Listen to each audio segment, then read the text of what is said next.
Hello, hello, happy Wednesday. And here we are at the midpoint of International Coaching Week 2024. And it has been the most incredible week so far.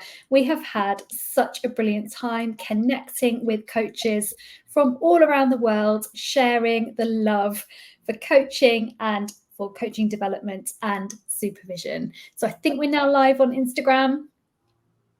We're all good. We're all good. Happy Thursday. I was going to say happy Thursday, and it's not even happy Thursday. It's happy Wednesday.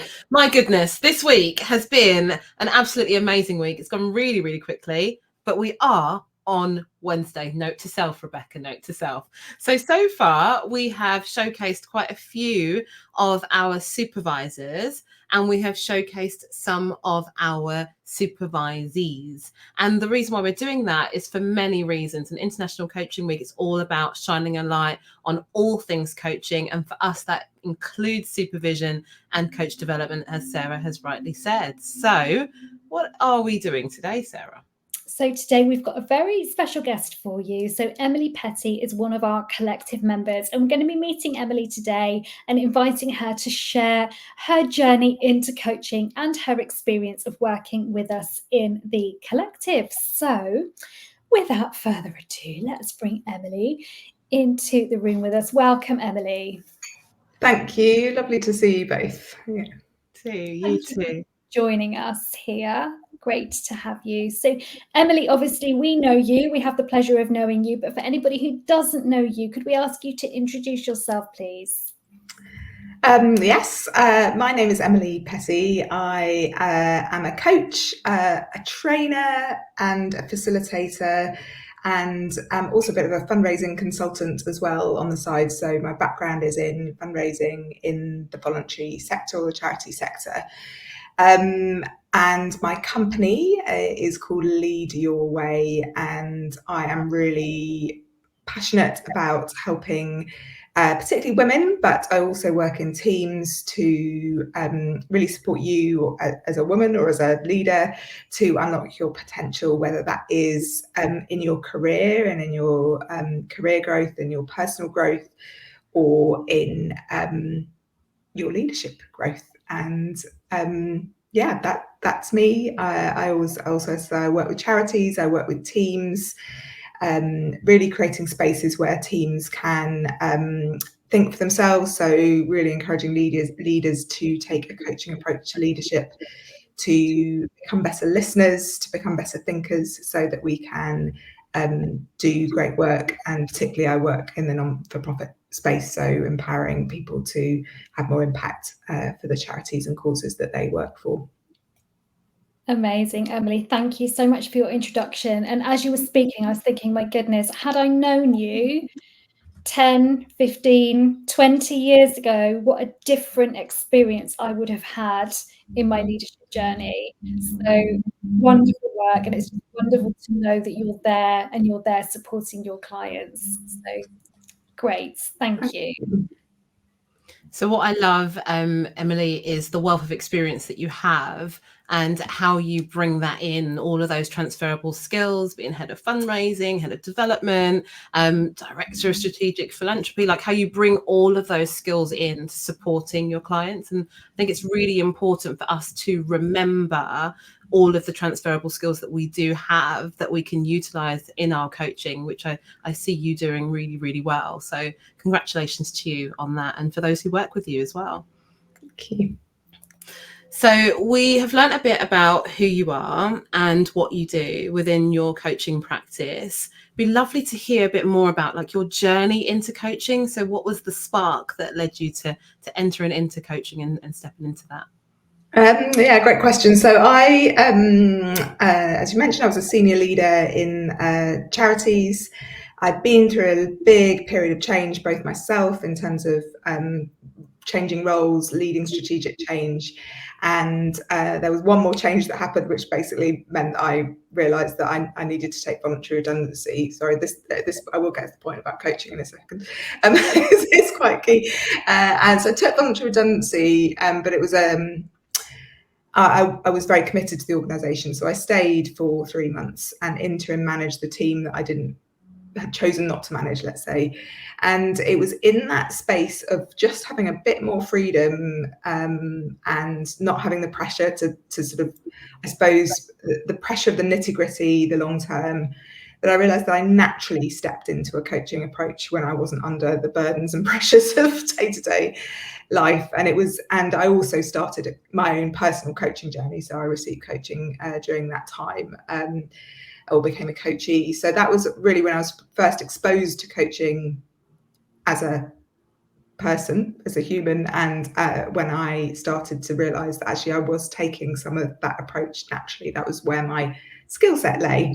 I then entered into freelance work and started to think about that journey. And in the end, I qualified as a coach in April 2020, and have really sort of developed my journey from there. But it was really that sort of recognition of the impersonal impact that coaching had on my life, my skill set, or I suppose really doing lots of work about my values, about my skills, about kind of my energy, and realizing that holding the space, listening to people, empowering people, was my natural strength.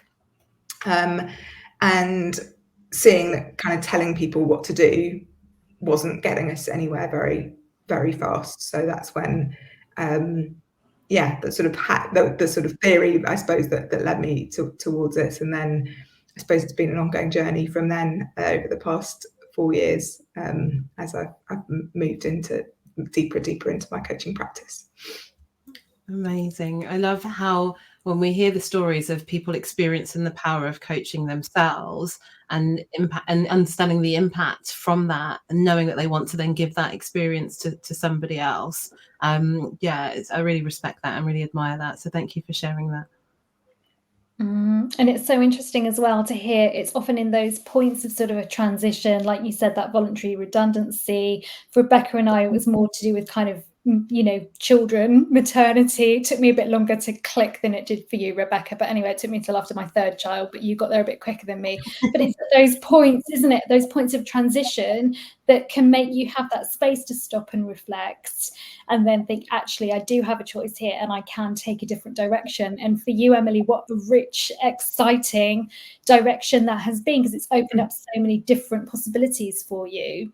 Yeah, I think that exploring, I think noticing that you're not on that, I suppose I thought your career trajectory was sort of like that, and you go from one step to the next step to the next step, and it always has to go upwards. And I guess I never even considered a sort of career pivot, and I never considered working for myself. I never considered any of these options. But like you say, it's only when we are forced to step back and to stop and to reflect and to think about, actually, what do I really want? What really matters to me? Where are my where do my skills lie? What impact do I want to have? I think I realized, I've always been purpose driven. I've always worked for the voluntary sector, but I actually wasn't. Although I was raising money, I don't think I was having the impact or a tangible impact that I could sort of come home at the end of the day and think, yeah, I've had an impact today. And I think in coaching, although you don't always see the impact after a coaching session, you never quite know. There's sometimes things that are hidden that we will never know as coaches. But you do. There is a journey, and there is a real satisfaction, I think, to knowing that you are having an impact on people's lives. Yeah, absolutely. And it's that power of coaching, isn't it, to first of all facilitate those conversations about actually what do I really want, and then to support our clients through that journey of building the confidence and getting the clarity to then have the courage to actually implement and see through that change. It's such a privilege to be in the position where we're able to work in that way with people. Definitely. So what brought you to the Collective? For those of you who don't know, the Collective is our supervision and development service for professional coaches. So Emily, what brought you to working with us in the Collective? So I suppose for about 3 years, I'd wandered around a little bit, sort of getting support here and there as a coach, and I wasn't actively seeking specifically supervision, but I did know that I was a little bit lost, and I needed to be supported, not channeled, but supported. One of the collective members invited me to the sort of Christmas event, it was at that event that I met you both and met most amazing group of other coaches. And I was thinking about the idea that when we are surrounded by people who have that kind of positive energy, and it's not that just in supervision, you know, obviously people bring challenges, but there is a collective, I suppose, desire within the collective to grow and to learn and to support each other. And I think when you're surrounded by people like that, you can't help but to grow and learn. There's a sort of energy boost. Whereas, you know, if you're surrounding yourself with people who are negative energy and down and can't do and not enough attitude, then that's going to either be very, very draining or eventually rub off on you. So for me, when I sort of felt that energy from you guys and from the other coaches that I met at that event, I thought, well, yeah, this feels right. And I did, recognise that supervision was going to add to my depth of what I did, but also I had a real intention this year to increase my one-to-one coaching and sort of decrease my training and other sort of consultancy work. So knew that I needed to have that extra support along the way. There's nothing like it, is it, Sarah? Nothing like the community within the group of supervision that we are in, but also within the wider community of the collective as well. And the fact that we've got one of the supervisees in the background cheering you on, and Hi, Karen. Yeah, it says not enough about the support with the group. So, Emily, you have joined supervision. It wasn't something that you were looking for, but definitely something that you know would help to enhance your coaching practice. So, what is it about supervision do you think was that yes factor for you? There's something about accountability, both in supervision and being part of the group. So being part of the smaller Facebook group and having that accountability. I think knowing that you are not alone. I think you always learn as much from being supervised as to observing and supporting other people in their supervision. I think sort of witnessing other coaching practice live is very, very useful for me. So always learn something more about coaching through the sessions, and just feeling supported. So I've said you're not alone, but it's the same thing really. So yeah, but feeling supported and a bit of challenge. And I suppose with that challenge is accountability, that if I am choosing to commit to take action, I know that I can ask for that accountability within that space. So each month could be supported in that way. Yeah. Thank you. Thank you. No, I absolutely love it. And Emily, when you were speaking, the phrase that's coming to mind is a rising tide lifts all ships, right? Like, so you're absolutely right. When you're around like-minded people who are really committed to being the best they can be and learning and growing, of course it's going to affect your energy. Of course it's going to lift you and push you to do better. So yeah, it's wonderful. We love having you in the collective. So thank you. And just to say on that, you know, it's not in a competitive, like competition is a real challenge for me. Like, oh my gosh, they're doing so well. There's like zero competition. It's very, you know, if anyone is like worried about that, it's very empowering and supportive, and very much, I think, because everyone is at very different stages in their coaching journey. I think there's a lot of respect for each other in our, maybe we come from different backgrounds or working on different areas of coaching, and I think there's a lot of respect for that as well. And I think in our group in particular, we learn so much from you as well, Emily, and what you bring in terms of, we love hearing about your passion for the time to think process as well, and how you are embedding that within your practice. And we're learning from you in terms of that development path that you're on.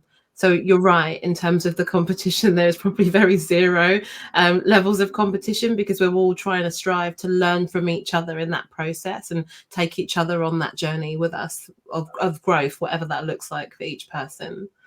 Yeah, definitely. It's like come together to find your own route. Yeah, definitely.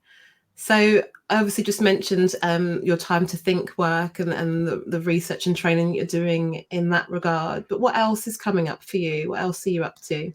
What else am I up to? So yeah, the time to think, I'm qualifying as a time to think coach at the moment. So that's taking up sort of quite a lot of my free time working on the practicum side of that.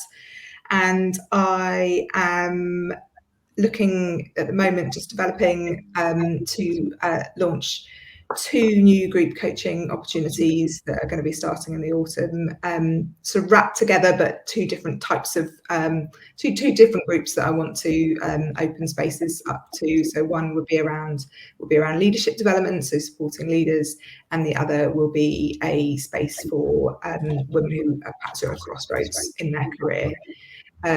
So yeah, looking at that will be coming into the world in June. So I'm just sort of finalising everything over the next couple of weeks, going away at half term, and then I'll be letting the world know about that at some point in June. So yeah. Amazing. And Emily, what's the best place for people to connect with you? So I'm on LinkedIn. It's Emily Petty 10 or something, because there clearly, when I signed up, there are 10 Emily Pettys, and I'm on Instagram as well, so it's emily.petty.leadership.coach on Instagram. So those are the best 2 places to find me. Brilliant, thank you. We will share those links. Here we are. In fact, Rebecca's already done it. Superstar, shared those links in the comments here. So Emily, thank you so much for your time today. It's been such a pleasure to speak to you, and also to acknowledge and celebrate you and the journey that you've been on, but you continue to walk. So thank you. Oh, thank you both for creating the collective and all the work that you do. Oh, bless you. Thank you. Right, I'm going to pop you backstage. So another great conversation with another of our wonderful collective members, and it was such a pleasure to hear again and have the opportunity to celebrate Emily and celebrate her journey.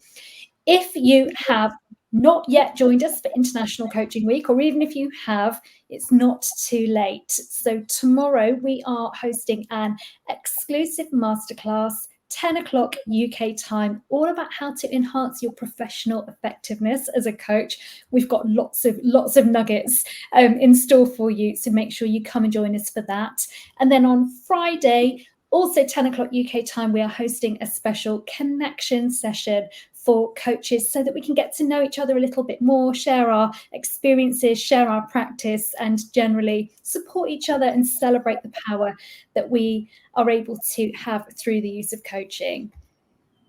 So if we see you there, we'll love to welcome you. And if not, then please do sign up, and you'll still have access to the replays as well. The only replay is for Thursday, not for the connection session on Friday. That's it for now. Thank you very much, and we'll see you soon. Thanks, everybody. Bye-bye.